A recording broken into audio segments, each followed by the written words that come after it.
السلام عليكم، شلونكم عيوني؟ شو اخباركم؟ هاي دوج كرفان 2012.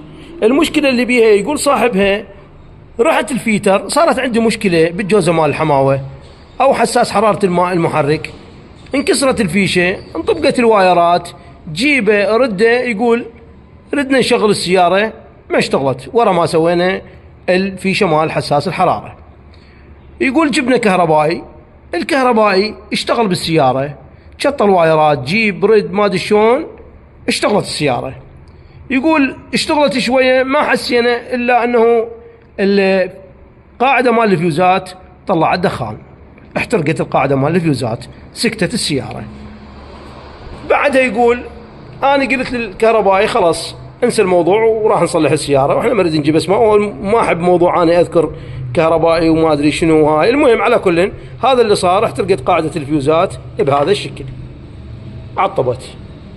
هسه ما له دخل الانجن كولن تمبرتشر سنسر ما يحرق قاعده الفيوزات، لكن هو يقول جبنا وايرات وشطنا وجبنا واخذنا وايرات للانجكترات وللكويلات مشطلين مجرحين الاسلاك، يعني من هالقبيل هذا. على كل احترقت القاعده مال الفيوزات.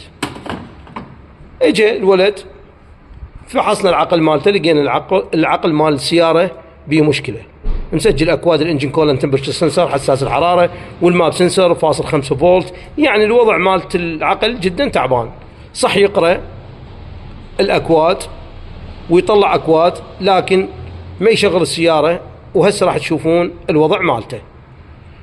قاعده الفيوزات احترقت مثل ما قلت لكم، جبنا قاعده جديده ركبناها، والفيشه اللي احترقت ايضا سوينا، طلعنا البنات وشغل اصولي. انا شديت حتى اختصر اخوان، صدقوني انا احاول اسوي فيديوهات بس ما لحق، ما يسمح الوقت حتى اشرح لكم، بس خلي بعض الاخوه يستفيدوا من هاي المقاطع. طلعنا البنات مال الفيشه المحترقه، اللي استفادينا والباقي لا جددناه، وركبنا قاعده فيوزات جديده بدون شطلات. طبعا هاي القديمه مثل ما تشوفون مشطلين بيها، جايبين حاطين، والوضع تقريبا طبيعي بالنسبه لقاعده الفيوزات. وخلينا العقل القديم البي سي ام. خلي نجي نشوف هذا العقل القديم ورا الشورت شنو جاي يسجل. نجي على السياره،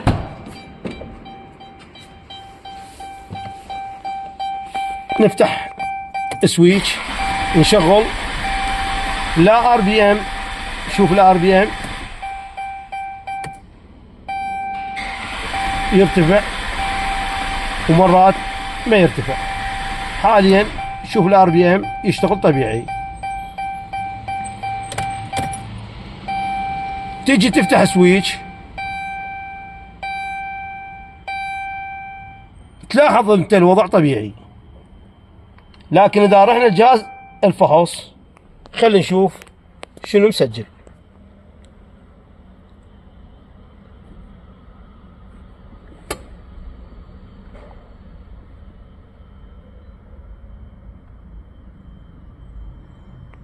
شوف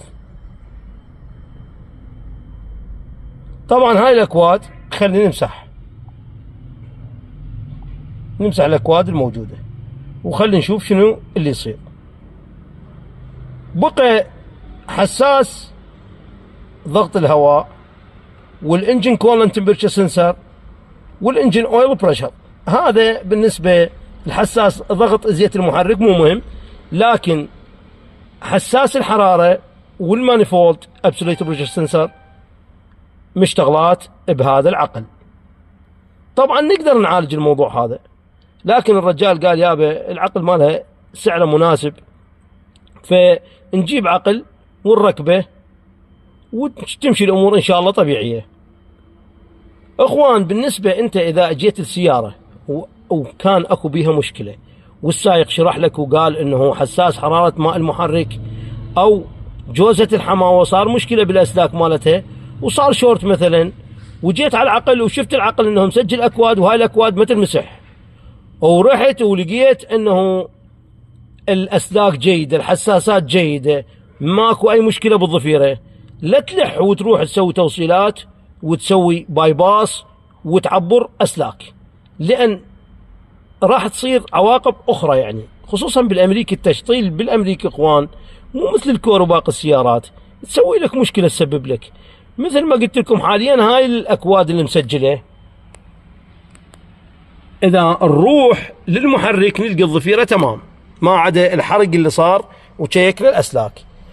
لكن خلينا نجيب عقل ونركب عقل جديد، ما راح تلقي هاي الأكواد نهائيا، ما تلقي هاي الأكواد موجودة.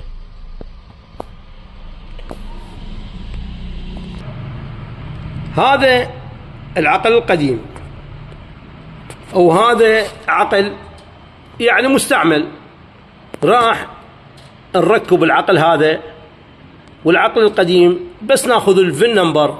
اخوان بالنسبة للأمريكي هاي الموديلات ما يحتاج تبرمج، بس تكتب الفين نمبر تسوي له رايت على العقل المستعمل والأمور إن شاء الله تمشي طبيعية. خلي نشوف هذا العقل المستعمل. هسه هذا العقل القديم وهذا ركبنا العقل اللي مستعمل. خلي نشوف شنو راح يصير ويانا. هسه نروح للسيارة، نجي نفتح سويتش. هسه اخوان بهذا الوضع السيارة ما راح تشتغل. ليش؟ لان الفين نمبر او رقم تعريف المركبة، رقم الشاصي مثل ما نقول، اللي مخزن على العقل المستخدم اللي شديناه ما يتوافق ويا باقي العقول، وراح تشوف اللمبة مال السكيورتي ما تنطفي. بالامريكي سهلوا الحل، مو مثل باقي السيارات يحتاج يعني باسورد وتعرف المفتاح. لا، هنا بس تكتب الفين نمبر اللي هو رقم الشاصي على العقل اللي شديته. خلي نشوفكم شلون اجراءات كتابة رقم الشاصي. طبعا هسه السيارة اذا نريد نشغل ما راح تشتغل، ايش مهما تحاول ما راح تشتغل. خلينا نكتب الفين نمبر. تجي على جهاز الفحص، اي جهاز فحص من الفئة المتوسطة او الفئة المتقدمة يسوي هاي الوظيفة. تدخل على الانجن كنترول ماجوال، تروح على شيء اسمه، خليه يدخل على شيء اسمه سبيشال كونكشن، وظائف خاصة، تدخل عليها. طبعا انا مسوي الخطوات سابقا اخوان بس حتى تستفيدون. تروح على شيء اسمه ست فين، احيانا تلقي رايت فين، ست فين، دوس على الست فين. هنا هو راح يقول هذا الاجراء راح يغير لك الست فين الى ست فين جديد ومن هاي السوالف. اوكي، راح يقول يا هذا اللي موجود على العقل حاليا، انت اذا تريد تغير دوس اوكي. ندوس اوكي. هنا يريد الرقم الجديد. الرقم الجديد انت تكون حافظه عندك، يعني مسوي له كوبي او سكرين شوت بموبايل ثاني وتكتبه هنا. هسه راح نكتب الكود او الفين نمبر وان شاء الله تمشي الامور طبيعيه. يلا 2 سي 4. طبعا انا كاتبه مسبقا، هذا هو ما يحتاج. شوفوا هذا هو اخوان. اوكي، يقول please check the pin again. is the pin right؟ هل هو صحيح هذا اللي كتبته انت؟ اي عمي صحيح. يس. هنا ايش راح يقول؟ pin right successful. نجحت عملية كتابة البن نمبر اللي نحتاجه. بعدها تجي انت تطفي سويتش.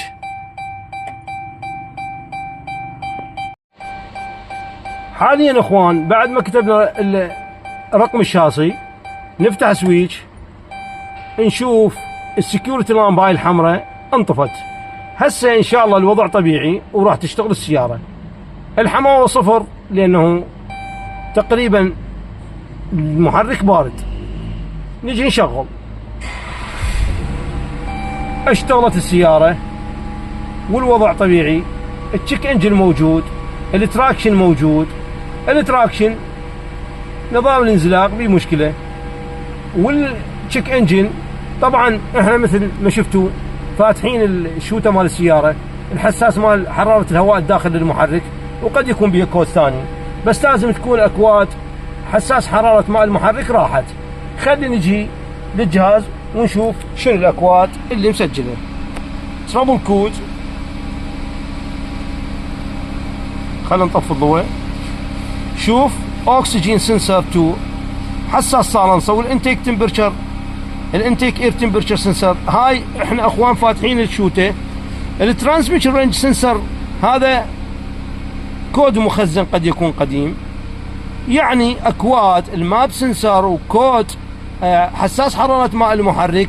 كان الخلل بالعقل بالكمبيوتر، مو الخلل بالتوصيلات او مشكلة بالاسلاك او بالكونكترز، كان الخلل بالكمبيوتر نفسه. فما يحتاج انت تروح تسوي توصيلات خارجية وتحاول تشغل السيارة. خلاص جهاز تشخيص الاعطال الامريكي تقريبا افضل من الكوري باظهار الاكواد.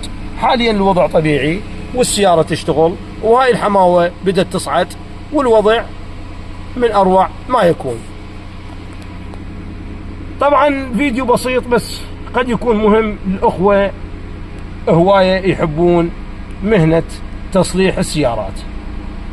أنا أعتذر، ودائما كل فيديو أعتذر أنه ما أقدم فيديوهات وأتأخر بتنزيل فيديوهات، يشهد الله، لأنه أخوان العمل جدا متعب ووقت فراغ صفر. تجينا أنواع وأشكال السيارات للورشة، فما أقدر أصور لأنه الوقت جدا مزدحم. وأسأل الله سبحانه وتعالى التوفيق إلي وإلكم، وإن شاء الله إن شاء الله إذا قدرت أقدم فيديوهات بها فائدة الأكثر الأخوة المتابعين والمشاهدين. بالختام أسأل الله سبحانه وتعالى أن يوفقنا وإياكم ويرزقنا ووالدينا جنته في الآخرة. لا تنسوني والدي من الدعاء، والسلام عليكم ورحمة الله وبركاته.